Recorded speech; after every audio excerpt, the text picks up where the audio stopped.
neighborhood of the American Conservative Values Network, where we strive to perpetuate those values which have made America the greatest nation in the history of the world. We base our ideas on the time-tested ideas that have been espoused in such documents as the writings of the great John Locke, the English and American Bills of Rights, the United States Declaration of Independence, and the United States Constitution. I'm Mike Swope, again in the center chair for Bishop Ira Combs, welcoming you to another evening of discourse. Joining me again are my friends Ray Snell, realtor with Exit One Realty and former supervisor of Blackman Township in Jackson County, Michigan. So if you need a place to live or do business, see Ray, he'll fix you up. And Pam Devaney, who is from Leone Township, who is on several government boards and is one of the models of the citizen servant ideal. And she also has a small business selling jams. You can buy those at some of the Meyer stores around South Central Michigan, so make sure that you do that. So we're taping on the first weekend of the new year. There's been a whole lot of things going on. Even though it's holiday season, it seems like there's just not really a break. So there was a point, Ray, when we were at another event, and you made a point that I think really needs to be talked about, because it's something that I have to deal with in my workplace. You're talking about the indoctrination, education, yes, of our children, and I think that is an issue that needs to be explored. We heard from a college Republican from University of Michigan, yep, who says that they are retaliated against by their professors, and that they're downgraded. They don't earn the grades they should be getting because they don't toe the propagandist line that they're being fed. They challenge the authority. They challenge their professors, and that's what I always thought the college was supposed to be about, was free thought and the free flow exchange of ideas. Right. I mean, as an adjunct professor in college, it's my belief that what college is supposed to do is supposed to be refining you into being an independent thinker, an independent scholar, who is not dependent on getting data or analysis from others, but you are the person who generates that data and analysis, and is the person who can then mold events, shall we say? And it's that's my understanding of what college is supposed to be all about, and that's what I try to do when I'm teaching, is to mold independent thinkers. Well, we've seen the secular humanist agenda entrenched in our school system. This isn't going to be politically correct, but the gay agenda has been taught. We're not here to be politically correct. We're here to be correct. I compliment you in being that way, though. Yeah, but it's going to offend some people, and I can respect that. Their points of view, it's their point of view, but we have the studies that are showing right now that between the ages, those people between the ages of 18 and 30 believe now that abortion and gay marriage is normal and acceptable and is fine. Even though gay marriage has never been a part of any great culture in history, even in Greek culture. And and we're not going to go there, I'm sure, but right. And in deference to that, I've never had a problem with civil unions. I understand the pain and frustration of, you've got a long-term relationship and you can't be involved at the end of life issues. Mm-hmm. You're ignored in other issues. A civil union would take care of that, but to force my religion, my pastor, my religious leader to perform ceremonies, right, that go against the basic tenets Right. of my religion is absolutely wrong. Mm-hmm. And I look at that, okay, in the schools it's being taught that it's okay and blah blah blah, and on top of that we have the socialist agenda. Which is but and that's part and parcel of this agenda is that you have an agenda that espouses socialism where for every problem, students from kindergarten through PhDs are being taught that whatever the question is, the answer is government. Yeah. And that's really where the problem is. Mm-hmm. Is that we're not students are not being taught things like individual responsibility, independent thinking. And matter of fact, for all the talk that there is about critical thought, that's what we're supposed to be encouraging. Is that I see my colleagues even in college teaching damn little of it. And that is and I see that as a huge problem. Because we have too many students that we're supposed to be focusing on critical thinking, which I think is a little overemphasized in the early years in college, because we're not even teaching them what they're supposed to be thinking critically about. Because you have to teach them basic stuff like how to write a paper, right? How to speak in class, how to read and comprehend, right? And none of it kind of sounds like they're all funneled in like a bunch of cattle. Hey, everybody, we're doing this. Well, to a certain extent there is, but there's, and I do have, of course, as an adjunct professor, I see these things all the time where I see these, these abuses in the classroom. But even as a student, I felt those abuses. I remember when You're calling them abuses. Yeah, because why do you say that? Because these are they're abuses of the position. Because there are too many faculty members who are teaching a socialist agenda and not doing their jobs. And you can look at examples that are extreme, and you can look at examples that would normally fly under the radar. Take for example, I'll use the example of a colleague who is a history colleague who. He talks a lot about current events in his classes, and he has his students in a presidential election year. He has his paper, or he has his students do an assignment predicting who the next president will be and discussing why. Now, if this was a political science class, I wouldn't have a problem with that. If that was a political methods class, but we're talking about history class. He's talking about predicting things that happen in the future. Right. Or things, or let's take a look at what passes on the History Channel when you don't have, when they're not showing idiots yelling at each other, rednecks in action.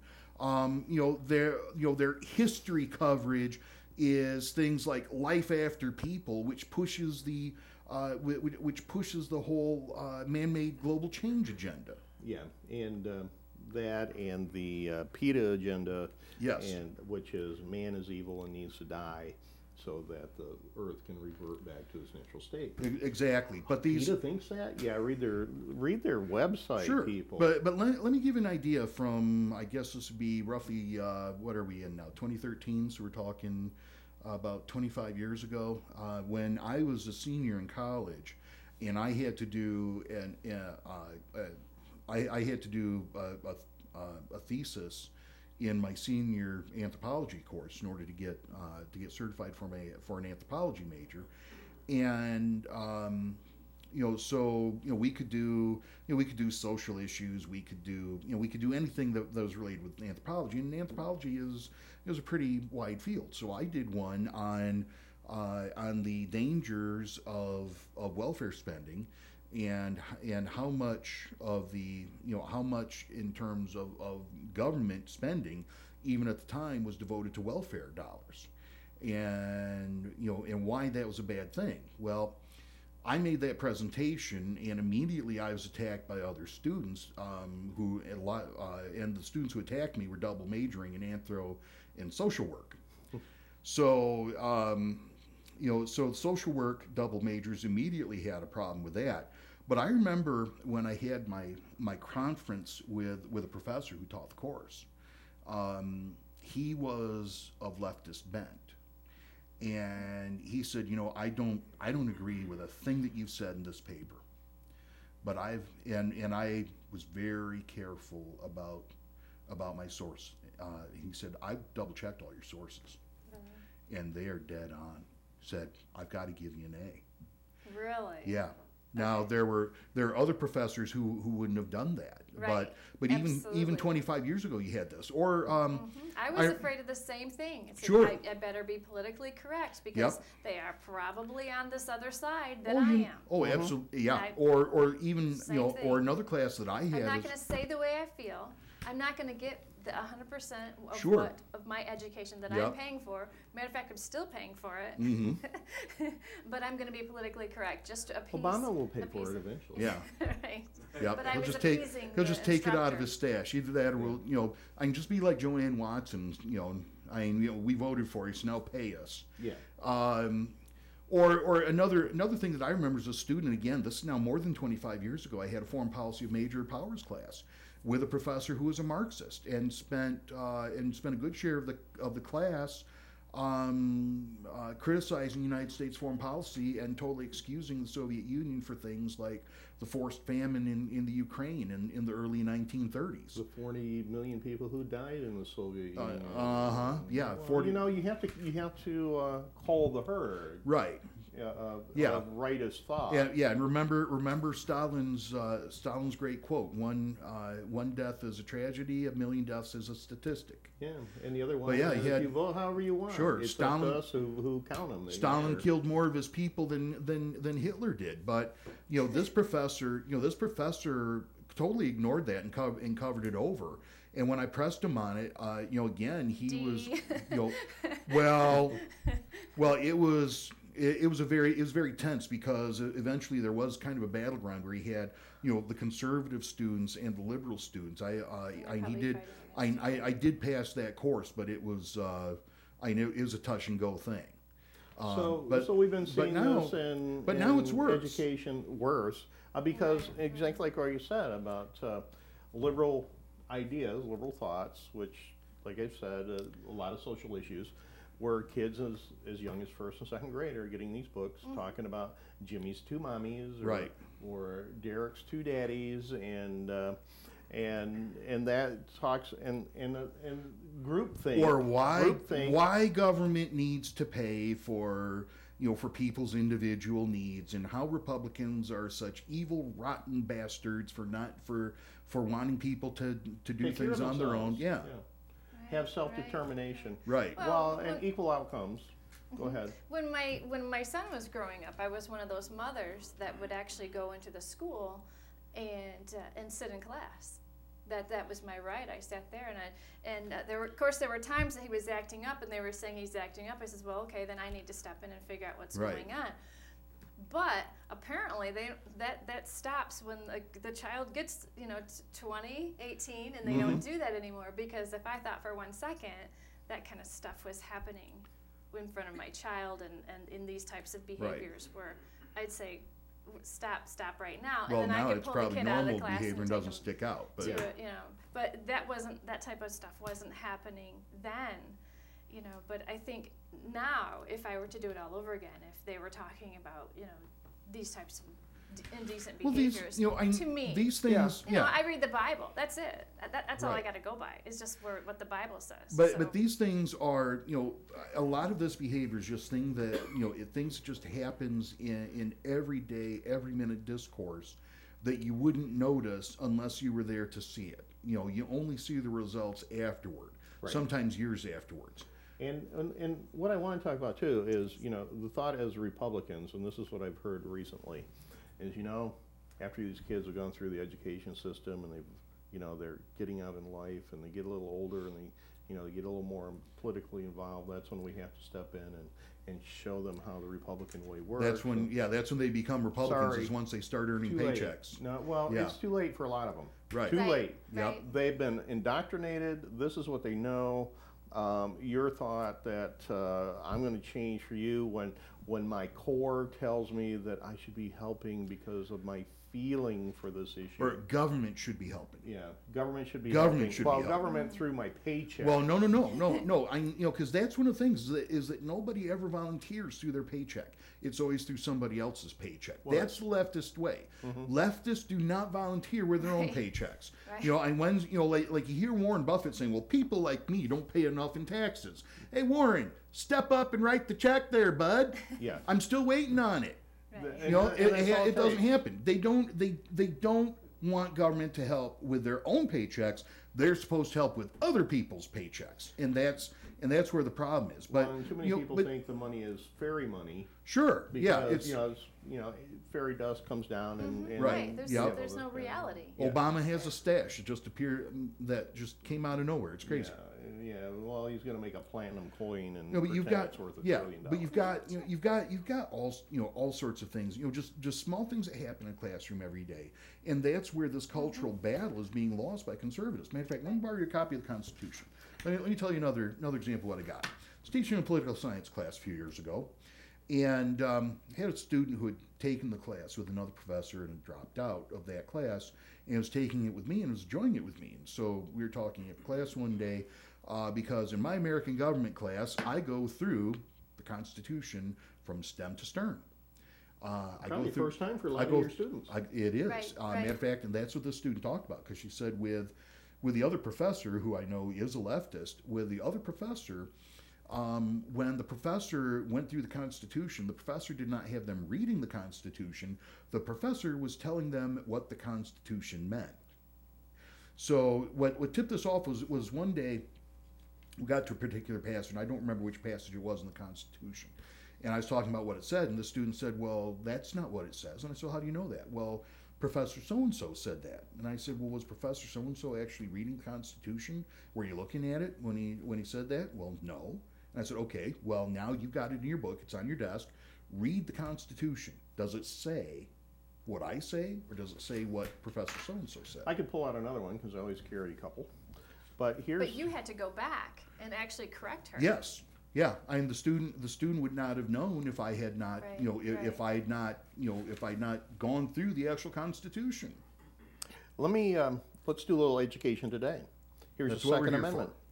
A well-regulated militia, being necessary to the security of a free state, the right of the people to keep and bear arms, shall not be infringed. That's the Second Amendment in its entirety. Where does it say anything about deer hunting? Is this a deer hunter law? Doesn't look like it, nor skeet. Does it say that the militia will be regulated to only weapons that were available at the time that this is written? Nope. Okay. So, Professor, what does it mean? What's a regulated militia? A well-regulated militia means that one that is in good military order. Very good. Doesn't say government run. That's right. It says that I can create a militia, and I ought to have the. It is properly equipped and it is properly organized. And why do we have this amendment?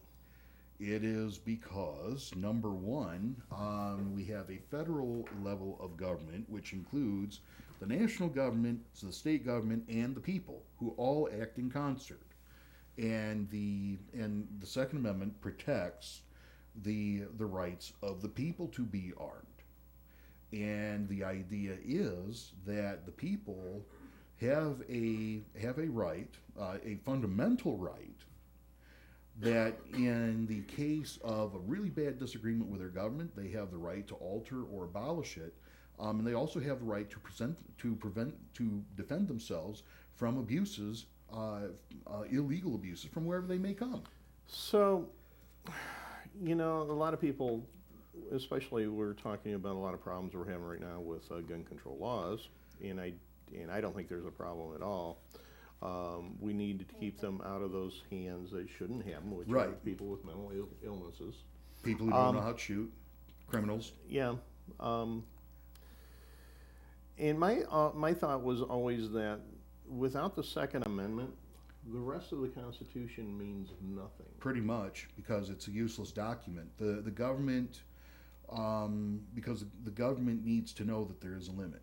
And I want to put it a little differently. Jefferson felt that,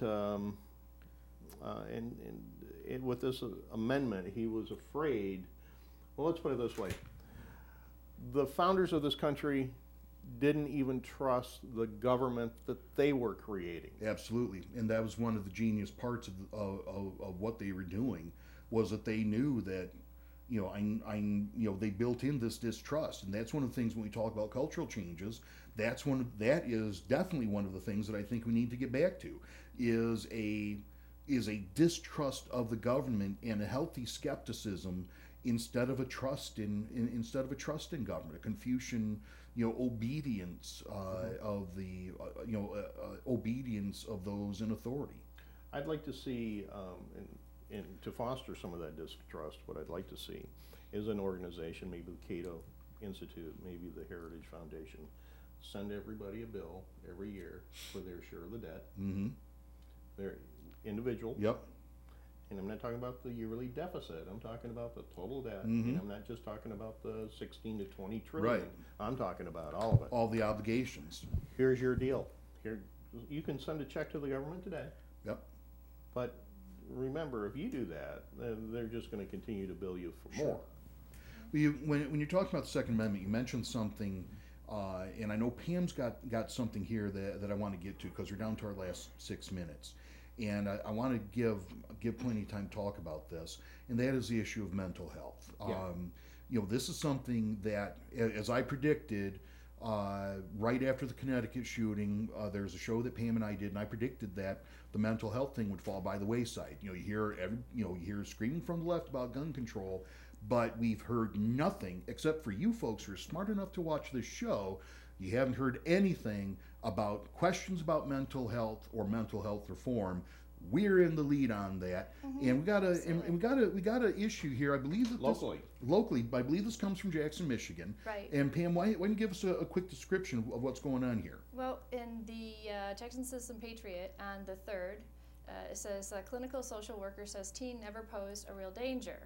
And just briefly, it says that the clinical social worker called this fellow. What was the student doing? Statements. He made a statement on Facebook. She was saying that the statement was, and the verbiage was fueled by his depression and feelings of inadequacy. Okay, and I believe one of the statements at one time or another, it says, and they quote it here, is, "And I must kill us all, and we'll find a way," he wrote. This, again, it's in the newspaper right here. Then the actual social worker says, the clinical social worker says that has been diagnosed with depression and prescribed medication.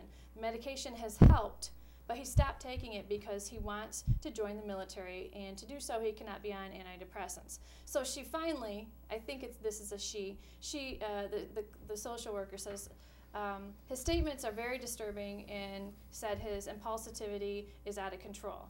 Okay, so the thing is that I'm sure there's more to the story, because there usually is, Right. and they have a certain amount to Sure. fill. I get this. Right, but let me stop you there. But basically what these mental health professionals are claiming is that this person was just popping off, was never real problem. She didn't say it was. She didn't pose a real danger. Okay, now, Ray, I've known you for over 20 years. You're usually a pretty sensible guy. Now I want you to use, we all have our moments. Yeah. Now I want you to use that sensibility of yours. And when someone says, you got it right there, Pam, where I can read the quote, what the student wrote. "And I must kill us all, and I will find a way." All right. Now, Ray, when you see someone write something like that, you being a sensible person, do you think, hey, we all have our bad days, this person's just popping off? Or do you think, this person might actually try to kill us all? We should do something about this. Yeah, I might go for the latter. I might, especially if it's on Facebook and I've gotten the posting. Yeah. Yeah, I might take. Yeah, This is not funny. it's I'm not sorry. funny. The clinical social worker, in my opinion, has a duty to inform the authorities, and then the gentleman needs to be taken in for evaluation. And but you know, in here we've changed our mental health system so that one, we rarely compel treatment. Right. And if they are taken into the hospital, they can be forced treatment for a certain amount of time, Yep. not very long, and then when they're better, maybe they're given a prescription and they're sent on their own. And then they can do whatever they want. Well, he's been diagnosed and treated with depression. There's a lot of different types of depressions out there, and he's been. I was treated depressed after since, the last election. I had a depression the other day. I had coffee and some chocolate. I was better. Do you consider that okay? So do you consider that depression? Because I really don't. To me, this is a very vague diagnosis. I believe that he's deserved a more specific diagnosis. I believe that he's, where it says that the medication helped. Why didn't he get medication that worked? Right. That kind of gets my ears. Well, a if you little can't get bit that red. level of medication that works and it just helps, there's another. There's another. Well, and then and then there's another write, question: is medication actually the right thing to do with this Well, person? it doesn't sound like he was on much of a program. And then he also says, why wasn't, and I'm asking, why wasn't anybody making sure he was taking it? And then I want to say that at the very end of this, the very last paragraph, it does say, once released, this person's name must report, and this is what the judge is telling him, he must report to Allegiance Health for an actual assessment. And I say finally, because the teen might see this. Why was he not taken to Allegiance for the assessment? Amen. This Amen. is one of the major problems. And Pam, you and I talked about this in a show from a couple of weeks ago. Yep. Is that this is being left to these people as an option when these folks who do not have the mental sensibility in a lot of cases to make rational judgments to take care of themselves. Well, he's a teen. Now I say finally. So maybe maybe he should have gotten his ass whipped a couple times. This judge, and I'll say Claren is the judge, but I think the teen might see this as, like this judge, oh man, this judge. But I think this judge could have easily be saving his life and a lot of other people's. But that assumes that this is followed up on, and we know. But we know we've now heard from the Adam Lanza case in Connecticut. We've heard from about the Virginia Tech shooter. We heard about Jared Lochner, who attempted to kill the congressman in Arizona. We heard about the Aurora, Connecticut movie theater shooter. That all of these people should have been going, and in reality, these people should have been hospitalized, but none of them were. They were out on the street, and there is the problem. Well, the problem is the problem. We decided that the mentally ill have the exact same rights as we do, and they aren't automatically institutionalized. And it's apparently somebody decided that it was better for them to live on the streets, because many of the people who live on the streets That's dignified. Yeah. Real quick, we've got to sign out real fast. We got to sign out. I do. Yep.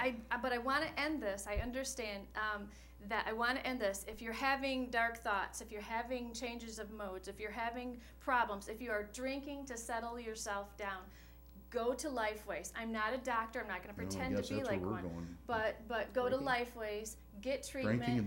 Tell them in specific how you're feeling. If you're completely out of control, go to the emergency room. We don't